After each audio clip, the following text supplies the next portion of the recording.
Hello guys, it's Danny Hill from the Cube Nerds. Today, I'm going to be showing you guys how to solve the 2x2 Rubik's Cube in only 3 simple steps. Let's get into it.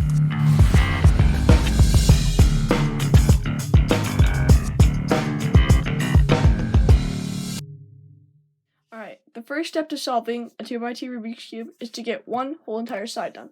You can do that by first finding a bar of any kind. As long as these two colors are the same, it'll work. The second thing that you have to do is find a corner piece that's the same as that bar. So white, white. We're good. So all you have to do is insert that white piece so that it's connected so it kind of makes an L shape. The next thing that you have to do is insert the last corner to be able to create the first whole entire side. But this is where it gets tricky, because you can't just put it in or else that takes out that corner. So what you want to do is hold this corner, no matter how it's orientated, over the spot where it's supposed to go, like so, and just go like this.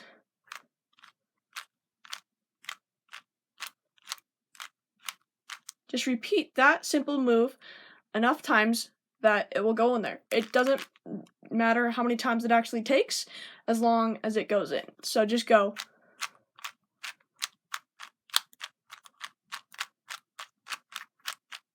That time it took me about 5 times.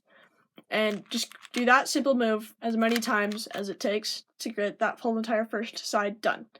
Alright, now the second step is to get all of the opposite color facing up, or orientate all of the opposite color.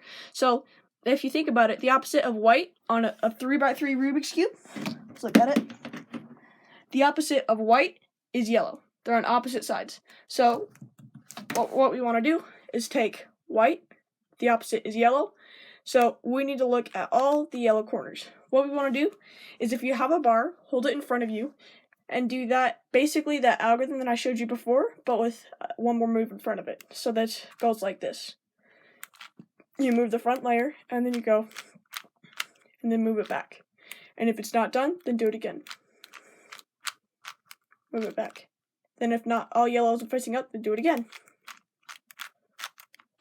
In this case, all of yellow is facing up, but there are some other cases that you can run into where it won't work out quite as well, such as this case, where you have a bar and these two right here. All you want to do is hold it in a certain way, so that when you do that algorithm and it goes up, repeat it a couple times, it should get you to a case with a dot. Once you have a case with a dot, all you have to do is just do the algorithm a couple more times,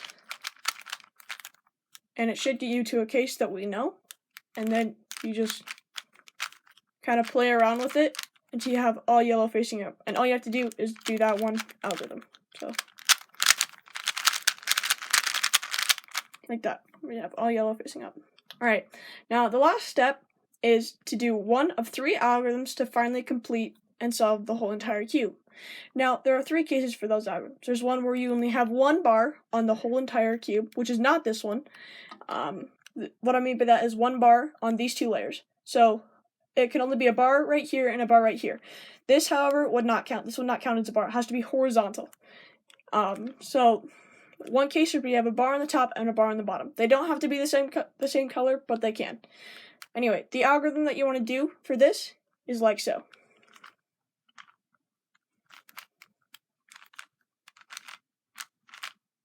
And after that, all you have to do is 1 or 2 moves to finally finish and solve the cube. But there are other cases, I should say, that we have to know. So in this case, there's only one bar, like I said earlier, on the top layer. There is no other bar on any other side. And like I said earlier, these bars don't count. It has to be horizontal. So what we want to do in that case is hold it so that bar is facing us and repeat this algorithm. Like so, and then do the last 1 or 2 moves to finally solve the cube. Now here's our last case, where we don't have any bars at all going this way. We only have bars going this way, or it's just some weird pattern or something. So what you want to do in that case is hold it so that this color is facing you, or it can be this one, but preferably this one, and do this algorithm. And that should finish the cube. Anyway guys, there's my tutorial on how to solve the 2x2 Rubik's Cube in only 3 simple steps. If you are getting confused or have any questions, please leave a comment. I will respond and help you figure it out. Also, if you want to learn how to solve a 3x3 Rubik's Cube, then go ahead and check out my video It's just go to my channel and look at my uploads. Anyways, thank you so much for watching, and be sure to subscribe.